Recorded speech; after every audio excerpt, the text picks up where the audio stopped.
Welcome to Guru Fridays. I am your host, Jason Sutton, aka The Guru. Although I love talking to all my interesting guests, I really enjoy taking all your questions, and that's what today's about. Is we're going to dip into the mailbag, and on Fridays, we field the questions of all the coaches out there. So we've got some really good questions this week. If you would like your questions answered by the Guru, send it to me at golfgurushow@gmail.com, and I will try to get to your questions every week. I will try to put them out on Fridays. Not guaranteeing it because I am a busy man, but so far so good. So we've got some great questions, and I'm going to get to the first one. Question number one.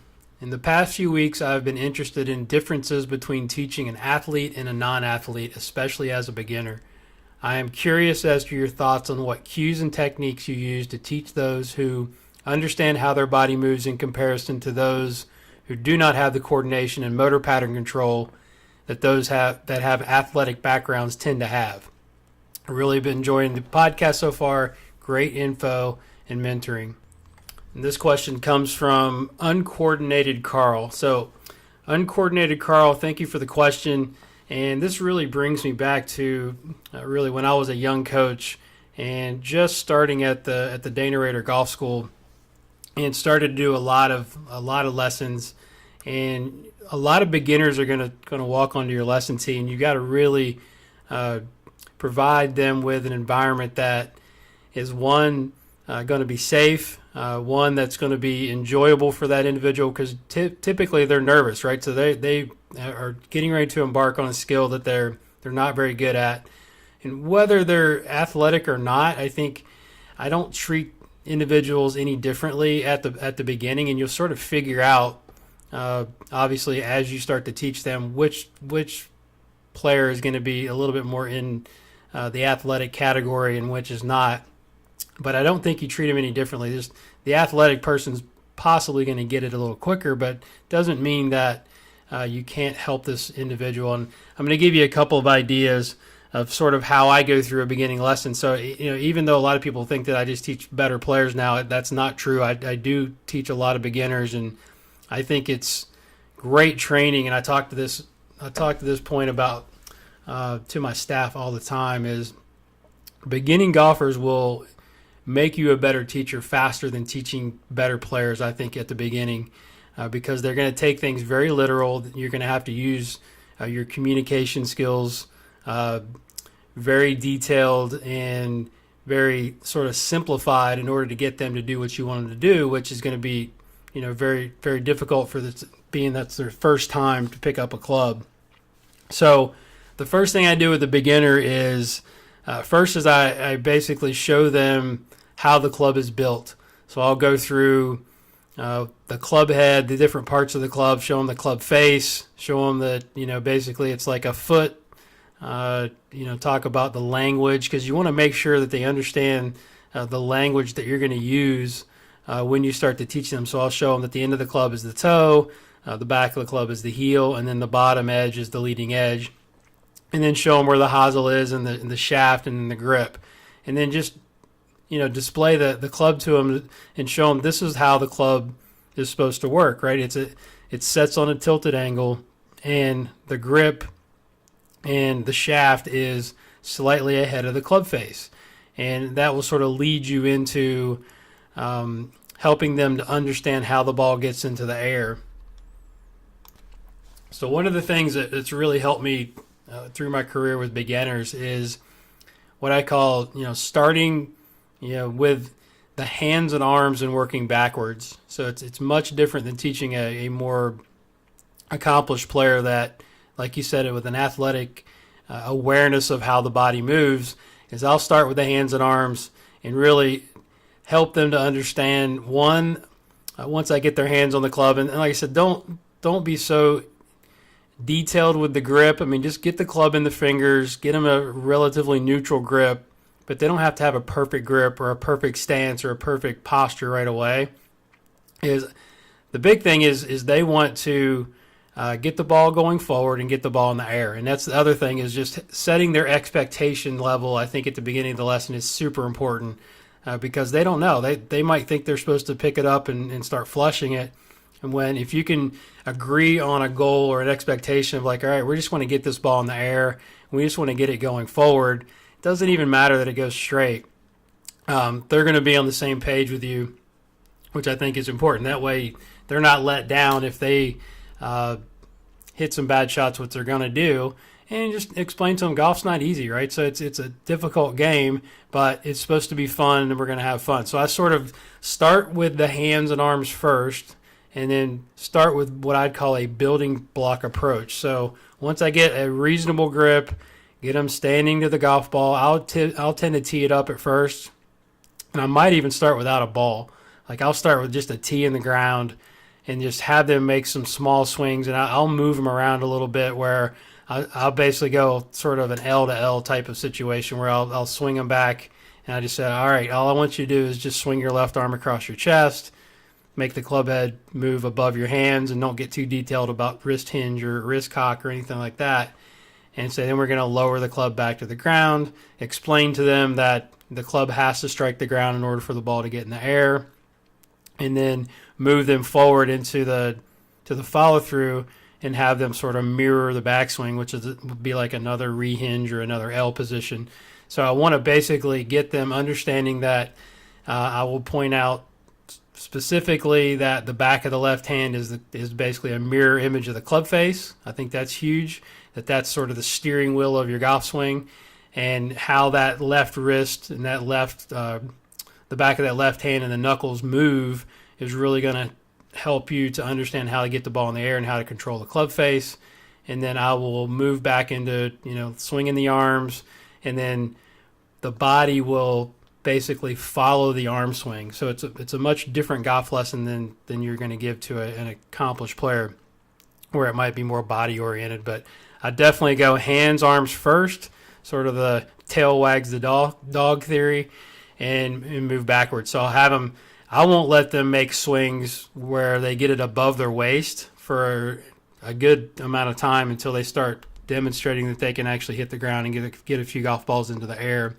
And then I'll start slowly moving the tee closer to the ground. And we may not get the ball on the ground the first time. It doesn't matter. As long as they get it in the air and they get it going forward and they're hitting it relatively solid, they're going to have a great time.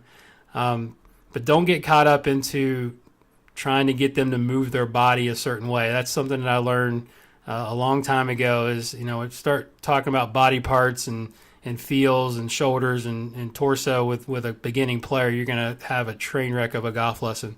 So the biggest thing I can tell you is work from the hands backwards, get the arm swing and let the body respond to the arm swing, right? So let the club swing. One of the books that I read a long time ago that really sort of changed my thoughts on teaching beginners is Flick on Golf.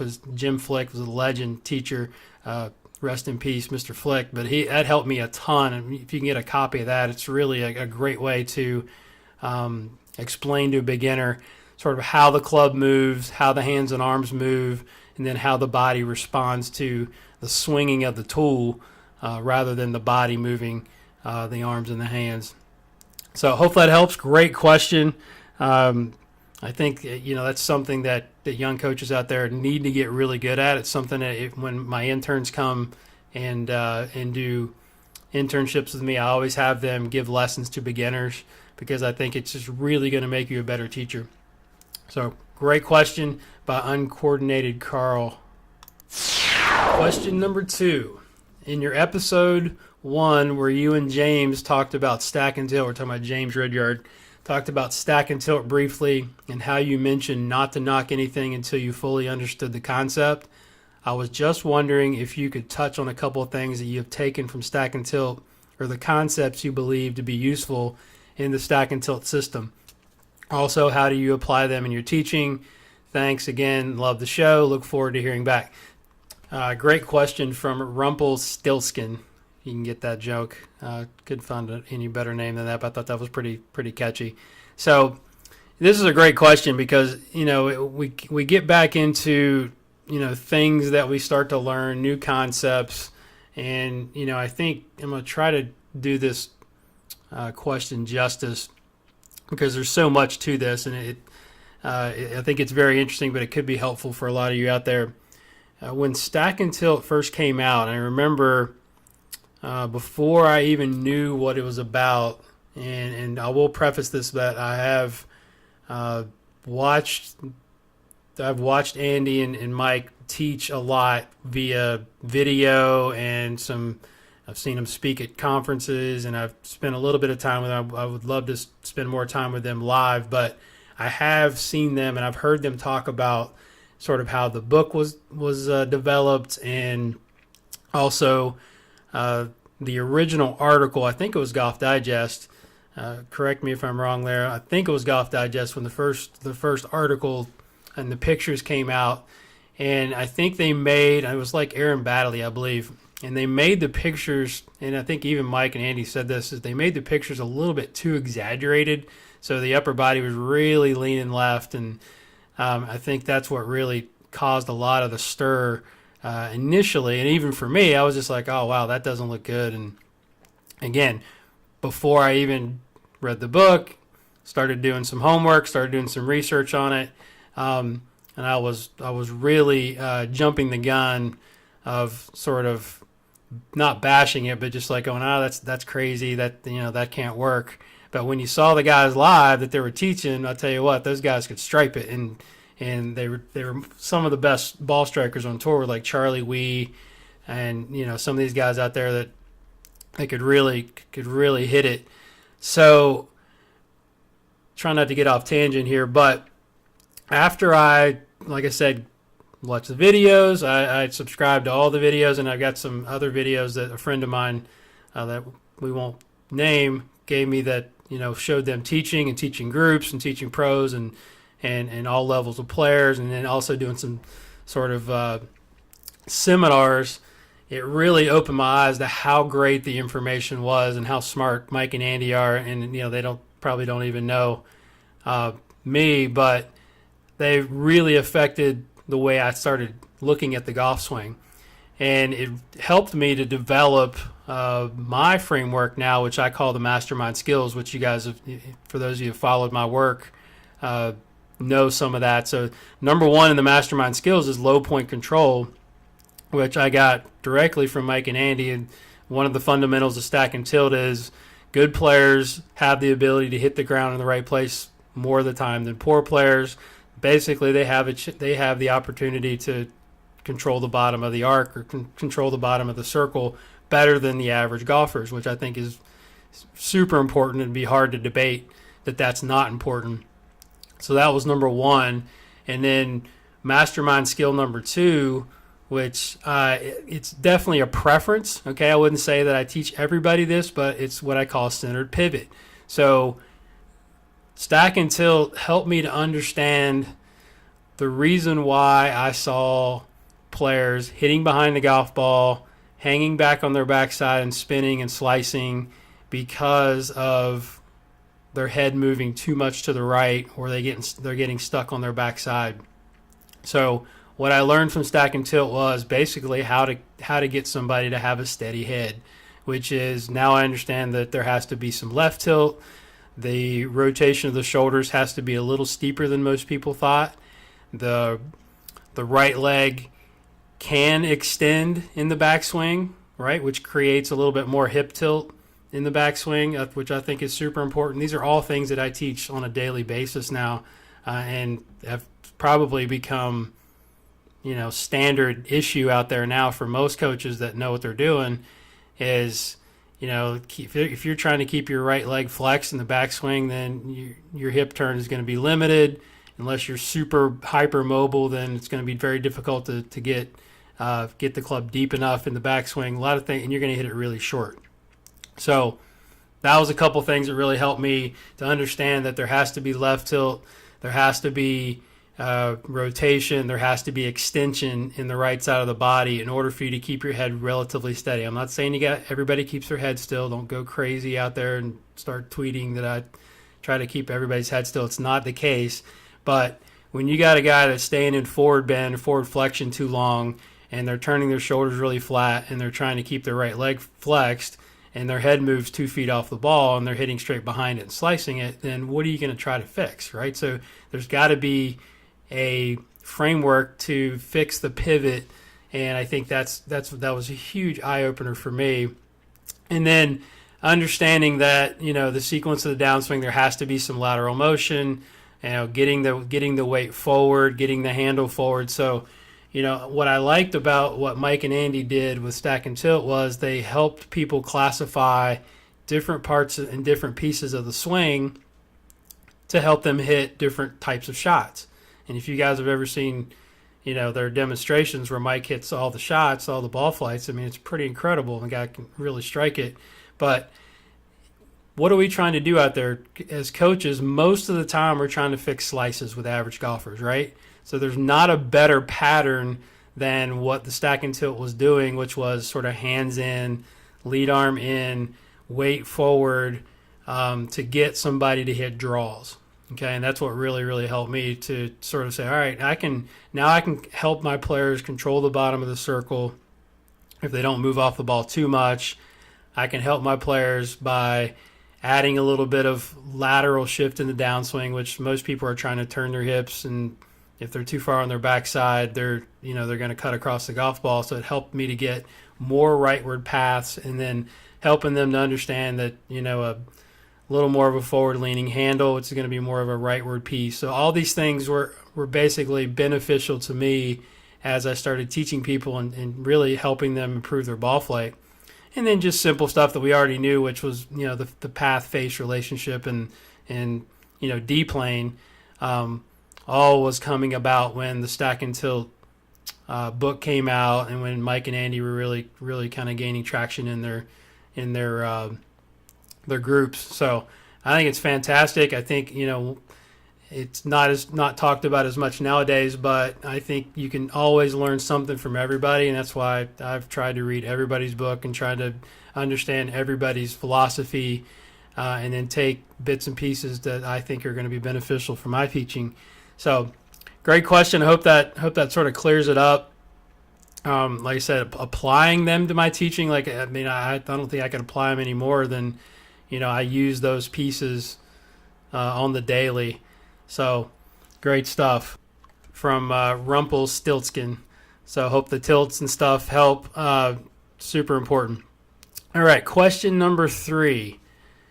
And this is from our friend Curious George that submitted a question last week. And the question reads, if you had to tell someone how to get into impact position in as simplest terms / fewest words as possible, how would you do it? What would you say? And that's a great question. And he even put a disclaimer there that I couldn't move the person because he knows I'm a grabber. So if I had to describe how to get into impact position, which I do this a lot, especially with newer players and average players that, like I said from the first question, that don't understand really how impact should look, because we know that impact's obviously the fastest part of the golf swing per se, and it's difficult to achieve, but I still think it's beneficial to the student if they understand where they need to be as they're striking the golf ball. So I would say if you could sort of envision, the player's got a reasonable grip and he's standing in front of you, and I would say hold the club, sort of up in front of you, sort of waist high. I would say to them, push the handle slightly towards the target, forward bend to the ground, soften your right elbow, because I think that's really important. A lot of people have the misconception that the right arm straightens before impact, which I think is a leading cause of shanks and heel strikes. So I would say soften your right elbow, bend towards the ground until the club is touching the ground, rotate your chest and shoulders a little bit more to the left, and then feel like your weight is a little bit more forward, and then just having them sort of hold that and just repeat that, right? So, it's just basically handle slightly forward, more forward bend. So it's like if you can get their arms and their club in the right position and then have them orient their body to the ground, I think that is really, really helpful to the player. So hopefully you can get that picture in your mind there. I said you don't have to explain a lot, but I think again, just like talking about teaching beginners, is you start with the club and you work backwards, right? So how's the club supposed to work? Well, the handle and the shaft are going to be slightly in front of the face, ideally. Not always, but ideally. And then that creates a little bit of bend in the right wrist.